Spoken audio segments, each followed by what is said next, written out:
सभी बच्चों को नमस्कार। हम बात कर रहे हैं सिंगेज अलजेब्रा की, हम बात कर रहे हैं आर.डी. शर्मा की, हम बात कर रहे हैं एनसीईआरटी की, हम बात कर रहे हैं एम.एल. अग्रवाल की, हम बात कर रहे हैं मैथमेटिक्स की, जिसका टॉपिक है परमुटेशन एंड कॉम्बिनेशन। सिंगेज का चैप्टर 7 है, चूँकि सिंगेज में परमुटेशन कॉम्बिनेशन कंबाइंड है, और आर.डी. का चैप्टर 17 है कॉम्बिनेशन। आज हम कॉम्बिनेशन की बात करेंगे, ठीक है। तो सबसे पहले हम बात करेंगे भाई कॉम्बिनेशन क्या होता है। तो आप इस एक्सरसाइज में पहुंचने के पहले मुझे ऐसा लगता है कि परमुटेशन पढ़ लिया होगा, इसके पहले का कॉन्सेप्ट क्लियर कर लिया होगा, ठीक है। ज़रा समझने की कोशिश करिए है क्या लफड़ा और इस लफड़े की ज़रूरत क्या है। हमने आपसे कहा भाई 3 नंबर्स हैं ABC, इन 3 नंबर्स में 2-2 नंबर लेकर के आप अरेंजमेंट करिए। आपने कहा देखो भैया हम एक तो AB ले लेंगे, एक BC ले लेंगे, एक CA ले लेंगे, तो कुल कितने ग्रुप बने हैं? तो आप कहेंगे 3 ग्रुप बने। लेकिन परमुटेशन कहता है, देखो परमुटेशन को कहा जाता है क्रमचय। अगर हिंदी में नाम लें, हम जानबूझ के हिंदी लिख रहे हैं, परमुटेशन को कहा जाता है क्रमचय। क्रम का मतलब क्रम से, और चयन का मतलब चयन करना। मतलब आपको कोई भी नंबर्स को जो पिक करना है उनका ऑर्डर भी देखना है। और कॉम्बिनेशन का मतलब होता है संचय। संचय मतलब को होता है आपको केवल कलेक्ट करना है, मतलब you have to not see the order. Order आपको देखने की ज़रूरत नहीं है। तो अगर हम AB को पहले A लिखें फिर B लिखें, या पहले B लिखें फिर A लिखें, पहले B लिखें फिर C लिखें, पहले C लिखें फिर B लिखें, पहले C लिखें फिर A लिखें, पहले A लिखें फिर C लिखें, तो परमुटेशन कहता है कि ये 6 तरीके हैं। कॉम्बिनेशन कहता है ये 3 तरीके हैं। कॉम्बिनेशन कहता है कि ऑर्डर से कोई फ़र्क नहीं पड़ता, अगर नहीं पड़ता तो वहाँ पर कॉम्बिनेशन लगेगा। अभी एग्ज़ाम में लिख के थोड़ी आएगा कॉम्बिनेशन का है, आ गया तो अच्छी बात है, कोई दिक्कत वाली बात नहीं। लेकिन मान लिया ऐसा लिख करके ना आया तब क्या करेंगे? एक सेकंड ज़रा, अगर लिख करके ना आया तब क्या करेंगे आप? तो आपको देखना पड़ेगा कि जो कॉन्सेप्ट है ये परमुटेशन है का है कि कॉम्बिनेशन का है।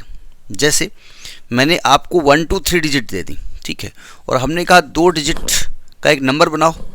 आपने कहा 1 2, हमने कहा 2 1। तो ये तरीके एक ही है कि अलग अलग है? 1 2 और 2 1 तरीके क्या माने जाएंगे? एक ही तरीका माना जाएगा, अलग अलग माना जाएगा? तो अलग अलग माना जाएगा। यानी कि डिजिट्स का बनाना परमुटेशन है। नहीं समझे?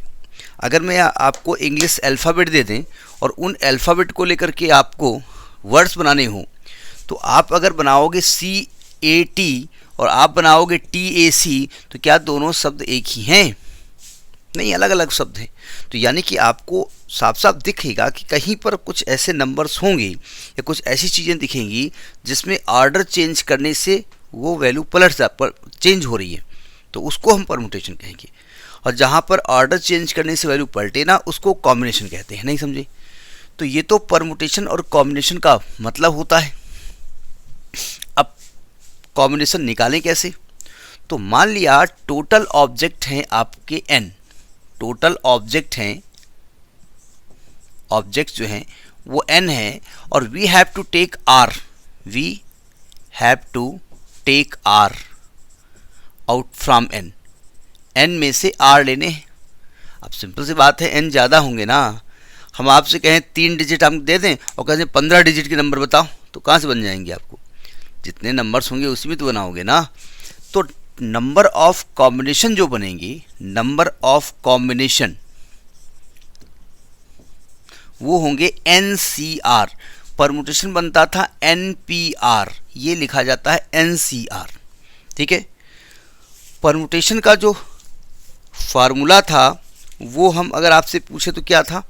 वो था factorial n upon factorial n minus r, factorial n minus r, यही था ना। और यहाँ पर होगा factorial n upon factorial r into n minus r factorial. Factorial कैसे खोला जाता है ये आप जानते हैं, उसको बताने की ज़रूरत नहीं है, ठीक है। अब जैसे अच्छा, कभी कभी क्या होता है कि आपसे NPR और NCR में रिलेशन पूछ लेते हैं। देखो ये आपका NCR है, अगर ध्यान से देखें तो ये जो ये लिखा हुआ है, ये क्या लिखा हुआ है, NPR, तो ये हो जाएगा NPR अपान फैक्टोरियल R। तो NCR और NPR में एक रिलेशन भी हो गया कि NCR को लिख सकते हैं NPR अपान फैक्टोरियल R, ठीक है। तो आपको यहाँ पर देखना पड़ेगा कि हम कॉम्बिनेशन लगाएं या परमुटेशन लगाएं। अगर आपको ऐसा लग रहा है कि भाई ऑर्डर चेंज करने से वैल्यू बदल रही है, AB अलग मीनिंग देता है, BA अलग मीनिंग देता है, तो परमुटेशन लगाइए। जैसे मैं एक एग्जांपल लेता हूँ, अभी इस एग्जांपल से अपने आप आपको समझ में आ जाएगा कि यहाँ पर परमुटेशन लगेगा या कॉम्बिनेशन लगेगा। ज़रा समझिएगा। जैसे मैंने एक एग्जांपल लिया कि एक क्लास में 32 स्टूडेंट्स हैं, मतलब number of students in a class, number of students in a class there are 32। ठीक, उनके नाम होंगे अलग अलग, राम, सीता, राधा, रोहन, बिमल, बिलाल, खुशबुद्दीन, जो भी नाम हो। अब कहते हैं कि 4 are to be chosen from for a competition. Competition में 4 को सिलेक्ट करना है, यानी टोटल नंबर ऑफ स्टूडेंट 4 लेने हैं। तो आपसे कह रहा है कि in how many ways can it be done, can this be done, ये कितने तरीके से किया जा सकता है। अब ये बता दो तुम कि भाई 32 में से 4 लेने हैं, तो आप कहेंगे ऐसा करते हैं कि 32 P4 निकाल लेते हैं और 32 C4 निकाल लेते हैं।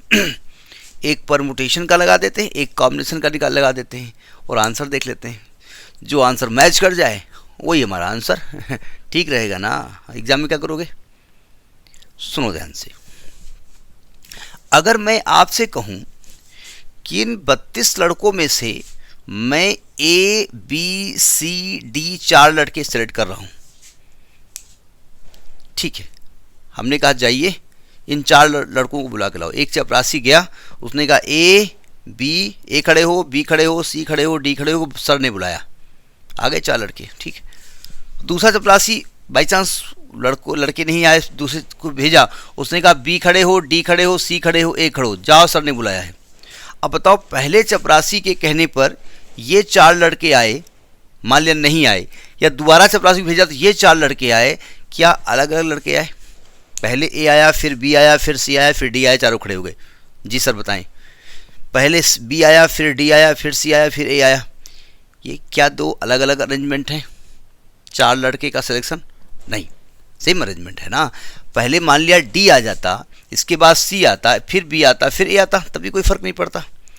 तो आपको देखने से लग रहा है ना कि भाई इसमें जो सिलेक्शन किया गया है उस सिलेक्शन में ऑर्डर से कोई फ़र्क नहीं पड़ता है, ठीक है। तो नंबर ऑफ सिलेक्शन जो है, नंबर ऑफ सिलेक्शंस, वो हो जाएगा 32 C4। अब इसको कैसे खोलना है, तो ये हो जाएगा 32 factorial upon 4 factorial into 32 minus 4 factorial, ठीक है। अब इसको खोलने के लिए कृपया 32 into 31 into 30 up to whole multiply करते करते 1 तक मन ले जाइएगा, ठीक है। थोड़ा दिमाग लगाइएगा। देखिए यहाँ पर जगह है ना, 32 फैक्टोरियल ऊपर लिखा हुआ है, ये लिखा है 28। देखो 32 को बाहर करोगे, अंदर बचेगा फैक्टोरियल 31, 31 को बाहर करोगे, अंदर बचेगा 30, 30 को बाहर करोगे, अंदर बचेगा 29, 29 को बाहर करोगे, अंदर बचेगा 28, और नीचे क्या लिखा है, फैक्टोरियल 4 इंटू 28 फैक्टोरियल। ये कट जाएगा।